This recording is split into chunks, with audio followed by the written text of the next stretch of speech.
problem with oral care is that there are 360 million people on Earth living with dexterity issues. And for those people, doing something as simple as brushing their teeth in the morning and in the evening is a pain. Hi, I'm Luc Speisser. I'm the Global Chief Innovation Officer at Landor Fitch, and I'm leading all our innovation efforts as well as our sustainability and accessible design efforts that we all considering through the lens of innovation.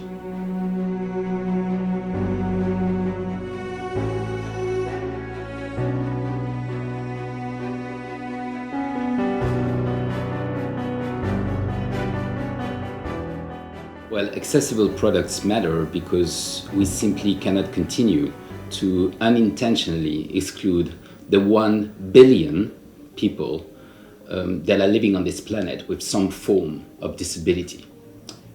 We're talking about 1 out of 6 human beings here. It's massive. It's simply the biggest minority on Earth.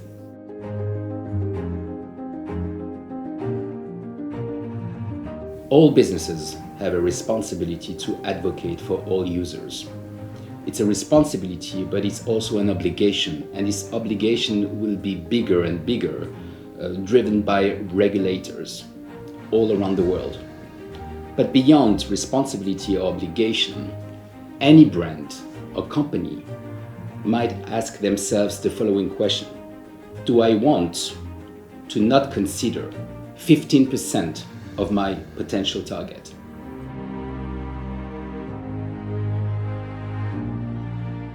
It is critical to involve and consider people living with disabilities, whatever the disabilities might be, in the design process from the start.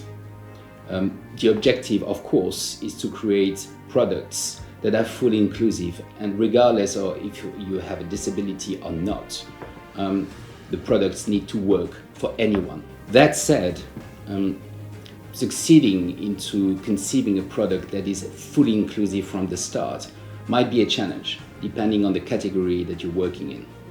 It might sometimes take 2 to 5 to 10 years, and sometimes you might even not succeed into coming up with a product which is completely fully inclusive. So we believe that there is an obligation for any brand, business, designers to really come up with solutions that make the world, products, brands more inclusive right now.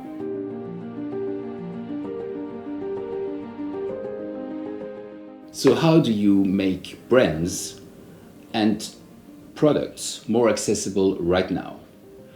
That is actually the brief we gave to our Good Squad, which is a group of volunteers to whom we give up to 10% of their yearly working time to innovate proactively for good: social, environmental, economical. And one team came with an idea which actually was about how to make oral care more accessible to all. The problem with oral care is that there are 360 million people on Earth living with dexterity issues. And for those people, doing something as simple as brushing their teeth in the morning and in the evening is a pain. So the team came with very smart hacks, which consists in actually handles, bespoke handles, one-size-fits-one handles, that you put on electric or manual toothbrushes, and that you create by using an online platform. It takes you through 7 very simple questions that enable to create your own bespoke handle.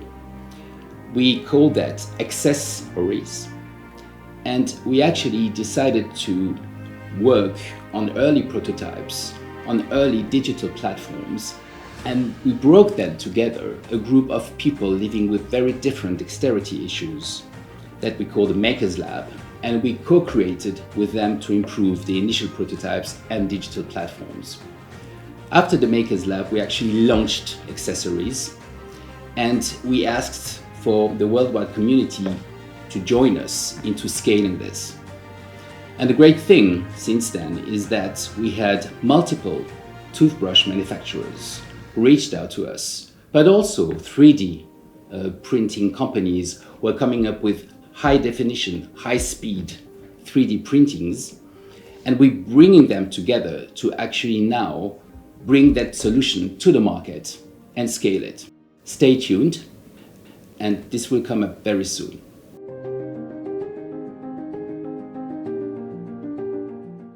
When it comes to accessible design, designs coming out of the Middle East are like designs coming out everywhere in the world.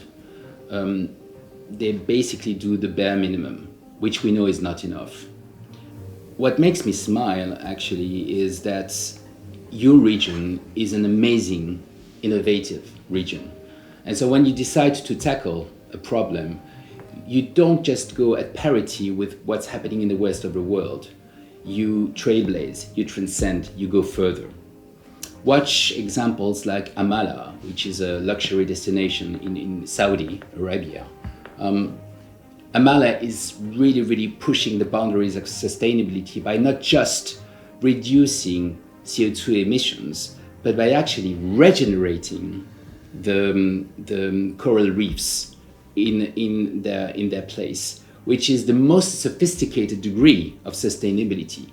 So if you apply that energy and that thinking to accessible design, I'm really confident that very soon we will see pioneers in accessible design coming out from your region.